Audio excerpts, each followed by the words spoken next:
ஆர்னவ் ரஞ்சித் கிட்ட கேட்குறாரு, இது தர்ஷிகாவுக்கு வந்து க்ளோசர் கொடுத்துட்டாங்களே நேற்று. தர்ஷிகாவும் விஷாலும் பேசி க்ளோசர் ஆயிடுச்சுல அந்த விஷயம். ஆமாம், அன்ஷிதா கூட எப்போ க்ளோசர் பண்ணுவான்? ஐயோ, ஆர்னவுக்கு அந்த ஒரு பிரச்சனை இருக்குது போல இருக்கு. ஆனால் இங்கே அந்த க்ளோசர் மாதிரி ஒரு இது வரலையே. ஆனால் அன்ஷிதா என்ன சொல்கிறாங்கன்னா விஷாலை பார்த்து, விஷால் உங்ககிட்ட நான் ஒரு விஷயம் சொல்லணுன்னா, நோ சொல்ல கற்றுக்க. அந்த நோவை ரொம்ப ஸ்ட்ராங்காக சொல்ல கற்றுக்க. நம்ம நோ சொல்கிறதுனால ஒருத்தவங்களுக்கு மனம் வருத்தமாகுமோ கஷ்டமாகுமோன்னு நீ பார்த்தீங்கன்னா அதனால் பாதிக்கப்பட போகிறது அவங்க கிடையாது, நீ தான் அப்படிங்கிறாங்க.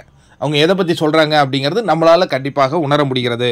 அதாவது தர்ஷிகா வந்து இவர் மேலே அன்பு இருப்பதாக சொன்ன பொழுது இவர் வந்து அதை அப்படியே ஒரு மாதிரி வளவலன்னு இழுக்காமல், நோ எனக்கு வந்து காதல் இல்லை, அதுவும் இந்த பிக் பாஸ் வீட்டில் இல்லைங்கிறத ரொம்ப தெளிவாக சொல்லியிருந்தாருன்னா இவர் இவ்வளோ சிக்கலில் மாட்டியிருக்க மாட்டார் அப்படிங்கிறதா அன்ஷிதா சொல்கிறாங்க.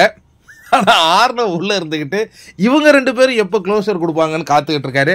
அந்த மாதிரி ஒரு பேச்சு நடைபெற போடுதா, இல்லை இவங்க எதுவுமே பேசாத வெளியேற போகிறாங்களா அப்படிங்கிறதெல்லாம் ஆர்னவ் ரொம்ப ஆர்வமாக எதிர்பார்த்துக்கிட்டு இருக்காரு. எனக்கு அந்த எதிர்பார்ப்பு இல்லை. ஏன்னா விஷால் வந்து அன்ஷிதா மேலே ஒரு அன்பு வச்சுருக்காரு. அது காதலாக நட்பாங்கிறதா நமக்கு தெரியாது, அதை பற்றி நம்ம பெருசாக தெரிஞ்சிக்க வேண்டிய அவசியமும் இல்லை.